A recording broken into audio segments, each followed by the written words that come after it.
বলি যখন দেয় কি হয়, সুন্দর করে পাটা বলি দেবে, মালা টালা পরায়। আর যখন কুরবানি হয় দেখেছেন, কুরবানির গরুকে লাইয়ে ধুয়ে পরিষ্কার করে পরিচ্ছন্ন করে তারপরে কি হয়, কুরবানি হয়। লোকসভা ভোট তার আগে গোটা এলাকা দখল করে দিয়েছে তৃণমূল কংগ্রেসের নেতারা, বলছেন আইএসএফদের চাটা ফেলতে দেবো না, কি বলবো? দেখুন, চাটা কেন ফেলতে দেবে না? ভয় পাচ্ছে বলি তো। ভয় পাচ্ছে তৃণমূল, তাদের আর ভোট নাই। যেভাবে গুন্ডামি, মস্তানি, তোলাবাজি, হিংসা করেছে, ভোট পাবে না, ওই জন্য ভয় দেখাচ্ছে। তবে ওই ভয়ে আইএসএফ ভয় পায় না, ওই ভয়ে আইএসএফ গুটিয়ে যাবে না। আইএসএফ সমাজ ব্যবস্থা পরিবর্তনের লড়াই এসেছে, সমাজ ব্যবস্থা পরিবর্তন করবে। হিংসা করলে গণতান্ত্রিক প্রক্রিয়ায় তার জবাব দেওয়া হবে। ভোটের আগে একাধিক কর্মীকে গ্রেফতার করছে ভাঙড়ে, কি বলবেন? মমতা ব্যানার্জি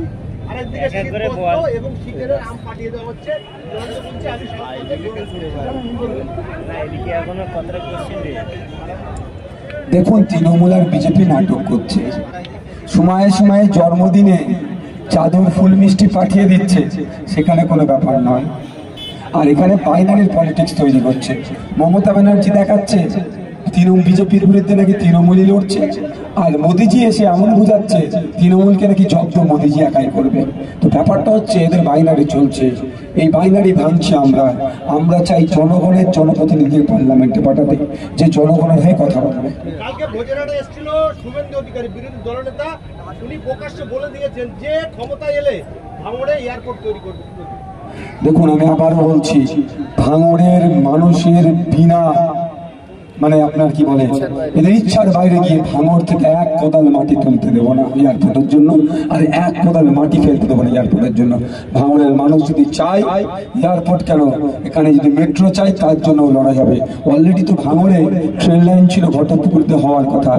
শুভেন্দু অধিকারীকে বলুন, 10 বছরের সরকার আপনারা চালাচ্ছেন, ভাঙড়ে তো রেলের মানচিত্র ঘটকপুকুরতে আসার কথা। অলরেডি তো সেই মানে ডেমো লাইন ফেলা আছে, এখনো করছে না কেন? দরকার এখানে ট্রেন লাইন। উনি আমাকে হেলিকপ্টারে ফ্লাইট চড়ার স্বপ্ন দেখাচ্ছে, আমাদের দরকার নেই। ওনাকে বলবে যে যে যে জায়গাগুলো অলরেডি আছে, মালদা এয়ারপোর্টের জন্য জায়গা নিয়ে আছে, অন্ডাল এয়ারপোর্ট আছে, বাঁকুড়াতে আছে, ওই জায়গাগুলোকে ঠিক করতে। ভাঙড়ের দিকে তাকাতে মানা করবেন। এখানে তাকালে চাষি ভুষি মানুষকে নিয়ে এমন আন্দোলন গড়ে তুলব না, বাংলা ছাড়া হয়ে যাবে বিজেপি।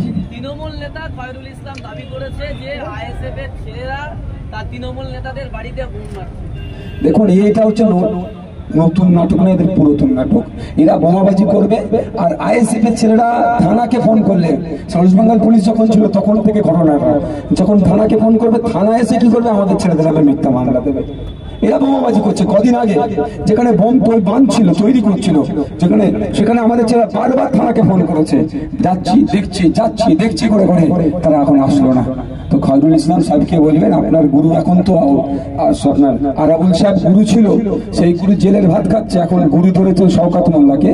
ওই শওকত মোল্লা এখন সময় চেয়েছে সিবিআই ডাকে, যে নেক্সট যেদিন যাবে সেই দিন ওনাকেও পাড়ি বলবেন, বেডিং পত্র গুছিয়ে রাখতে বলবেন। ভাঙড়ে বেঙ্গল পুলিশ ছিল, সাধারণ মানুষের হাতে জুতো পিটা খেয়েছিল সেই পুলিশ। এবারে কলকাতা পুলিশ আসার পরে নাকি বাঁদরের মতন চালের উপরে উঠছে, কি বলবেন? দেখুন, যেগুলো এই ধরনের অভিযোগ আসছে, সেই জন্য আমরা ডিসি থেকে শুরু করে বিভিন্ন দপ্তরে আমরা অভিযোগ জানাচ্ছি। আমরা একটা পুলিশের জন্য সমস্ত পুলিশকে আমরা খারাপ বলতে পারবো না। যে পুলিশ আইন বহির্ভূত কাজ করবে, অন্যায় করবে, তাকে কিন্তু আমরা আইনের মাধ্যমে জব্দ করবো। বেঙ্গল পুলিশ ছিল, ভাঙড়ে শান্তির জন্য 2টো থানা কেটে 8টা থানা করা হলো, তারপরেও ভাঙড়ে শান্তি ফিরছে না, কি বলবেন? আমি তো বলেছি, ভাঙড়ে শান্তির জন্য প্রয়োজনে পাড়ায় থানা হলে তাই পাড়ায় থানা করে দিই। ভাঙড়ে শান্তি তখনই ফিরবে এই নটোরিয়াস ক্রিমিনালগুলোকে ওসি অ্যাডিশনাল ওসিগুলো যদি প্রশ্রয় না দেয়, তৃণমূলের নটোরিয়াস ক্রিমিনালগুলোকে যদি প্রশ্রয় দেয়, ভাঙড়ে শান্তি ফিরবে কি করে? ভাঙড়ে অশান্তির মূলে তো এই নটোরিয়াস ক্রিমিনালগুলো। ভাঙড়ে 1 নম্বর ব্লকে নাকি আউসানের কথা ভাঙড় থানা চলছে, কি বলবেন? একদম কতটাই ফেলে দেবো না, একদম কতটা ফেলে দেবো না। সবটা না চললেও আহসান সাহেবের কথাতে অনেকটা চলছে। তবে আহসান সাহেবকে বলবো আর পুলিশকে বলবো যে আপনারা আপনাদের স্বতন্ত্রতা বজায় রেখে চলুন। পুলিশকে বলবো আর আহসান সাহেবকে বলবো, এই উত্তম শিবুর দিকে একটু দেখুন। ওই থানায় বলে দিতে উত্তম শিবুর কাছে যাও, সমস্যার সমাধান হয়ে যাবে। যখন খাপে পড়ে গিয়েছে ওই পুলিশ আবার উত্তম শিবুর কলার ধরে জেলের মধ্যে পড়েছে। তো আহসান সাহেবকে বলবো, শুধরে যান। আপনি যদি ভাবেন আপনি বাঘ মেরে ফেলেছেন, এটা মাথায় রাখবেন, আইনে কিন্তু জব্দ হয়ে যাবে। তৃণমূল নেতারা শিখছে না, কেউ তেয়ার, কেউ হচ্ছে প্রেসিডেন্ট জেলে, শিবু উত্তম ধরা পড়েছে, তার সত্ত্বেও তৃণমূল নেতাদের বাড়ন্ত কমছে না, কি বলতে? দেখুন, সময়ের সাথে সাথে যারা এই ধরনের কাজ করছে একটা একটা করে উইকেট পড়বে, মানে উইকেট পড়া মানে তারা জেলের ভাত খাবে। দেখুন, এতদিন কি ছিল, শওকত মোল্লা সাহেব হই হই করছিল, তার আগে আরাবুল সাহেব হই হই করছিল ভাঙড়ে, আরাবুল সাহেব এখন উইকেট পড়েছে, জেলে ভাত খাচ্ছে। এখন পালা এসছে কার? শওকত মোল্লা সাহেব। শওকত মোল্লা সাহেবের এবার আস্তে আস্তে যাওয়ার পরে এমনি ঠান্ডা হয়ে যাবে, এসব চারানার নেতা এমনি ঠান্ডা হয়ে যাবে। তবে আমি আবারও বলবো, আমি চাই না ভাঙড়ে কোনো রকম ভাবে অশান্তি হোক, চাই শান্তিপূর্ণভাবে ভোট হোক। তার জন্য কলকাতা পুলিশ আছে, তার জন্য সেন্ট্রাল ফোর্স আছে, ইসিআই আছে, তার জন্য জনগণকে ঐক্যবদ্ধ হতে হবে, জনগণকে ঐক্যবদ্ধ হয়ে দায়িত্ব নিয়ে শান্তিপূর্ণ ভোট করাতে হবে। ভোটের আগে যেভাবে উত্তপ্ত হচ্ছে গোটা এলাকা, শান্তিপূর্ণভাবে কি ভোটটা হবে? আমি সবসময় শান্তিপূর্ণের পক্ষে থাকি। এবার উত্তপ্ত হচ্ছে, এটাকে ঠান্ডা করার দায়িত্ব হচ্ছে প্রশাসনের আধিকারিকদের। তারা যদি ঠান্ডা না করতে পারে ব্যর্থ হবে, আর ব্যর্থ করে যদি অনৈতিক কাজ করে তাকে আগামী দিনে জবাব দিতে হবে, ছাড়া আর হবে না। আর ভুলে যাওয়ারও ছেলে না আমি। শওকত মোল্লার কথা বলছেন জেলে, কিন্তু মমতা বন্দ্যোপাধ্যায় কালকে বারুইপুরে শওকত মোল্লার পিঠে হাত দিয়ে বলেছেন, আমি আমার জীবনের থেকে বেশি ভালোবাসি এই বাচ্চা ছেলেটাকে, সিবিআই হচ্ছে নোটিশ পাঠিয়ে। শুনেন, একটা কথা বলি, কথাটা খুব খারাপ ভাবে নেবেন না। আপনারা খোঁজ নেবেন, মিজোরামের দিকে মিজোতে যারা আছে ওখানে বসবাস করে, ওরা কুকুরের মাংস খায়। খারাপ ভাবে নেবেন, আমি আবার রিপিট করছি, একটু খোঁজ নেবে। যখন কুকুরকে ওরা শিকার করে, কাছে ডেকে নিয়েছে না, মাথায় হাত ভরে কুকুর নাচ লড়াই, আর পেছন দিকে গরম শিখে ওরা শিকার করে, গরম শিখ আগুনে গরম করে পেছন দিক থেকে এসে এখানে ঘুরে দেয়। আর উত্তর দিতে হবে, হ্যাঁ? কিন্তু খারাপ ভাবে নেবেন না, আমি ওনাকে কিন্তু ওই সাথে তুলনা করছি না।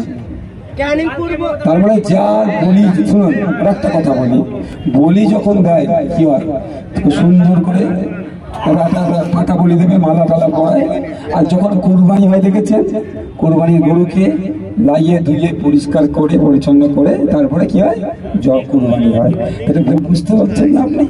এতদিন যাকে বলতো তুই বোম্বা দিস, তাকে আজকে কাজে ডেকে কেন বলছে তুই বাপ, যে চিঠিটা পাঠিয়েছিস খুব ভালো কাজ করেছিস। উনি তো পাঠায়নি, ওনার ভোট দিতে গিয়েছে যে আমি ভোট মিটে গেলে যাবো। মোটামুটি ভোটটা তুই ভালো করে যাতে পার করে, যাতে না টেনশনে পড়ে যায়, ওই জন্য একটু পাম্প দিচ্ছিল। ও ভোটের মিটবে কি মিটবে আমি বলতে পারবো না, কিন্তু আগামী দিনে জেলের ভাত খাচ্ছে। আমি আজকে ফুললি কনফিডেন্সের সাথে বলছি, ওই মমতা ব্যানার্জির মাথায় হাত যখন আছে, জেলের ভাত খাবেই খাবে। ক্যানিং, ভাঙড়, ডায়মন্ডহাওড়া বিভিন্ন এলাকায় তৃণমূলের গুন্ডাবাহিনীরা হুমকি দিচ্ছে। আর আসতে হবে না, কি করতে পারে সবার একটা আছে ভাই, বলে ভাঙড়, ক্যানিং, ডায়মন্ডহাওড়া তৃণমূলের গুন্ডাবাহিনীরা যারা আইএসএফের এজেন্ট বসে তাদের বাড়িকে হুমকি দিচ্ছে, এজেন্ট বসলে তাদেরকে খুন করে দেওয়া হবে। ওই রকম খুনের জেনের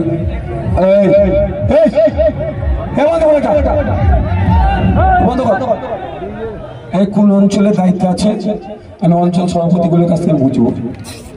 আমি বলে দিচ্ছি, ছ্যাবলামও কিন্তু বলে দিলাম, কোন অঞ্চল আছে খুঁজে বার করে আমাকে মালিক ভাই তোমার দায়িত্ব দিচ্ছ, ওটা কোন অঞ্চলের গাড়ি আছে আমি তোমার কাছ থেকে কিন্তু সন্ধ্যে 7টার মধ্যে নেবো, আর অঞ্চল সভাপতিগুলো আমি বুঝে নেবো। কি বলছিলে ভাই? ভাঙড়, ক্যানিং, ডায়মন্ডহাওড়া যারা আইএসএফের এজেন্ট বসবে তাদেরকে হুমকি দিচ্ছে তৃণমূলের গুন্ডাবাহিনী, যে এজেন্ট বসলে খুন করে দেওয়া হবে।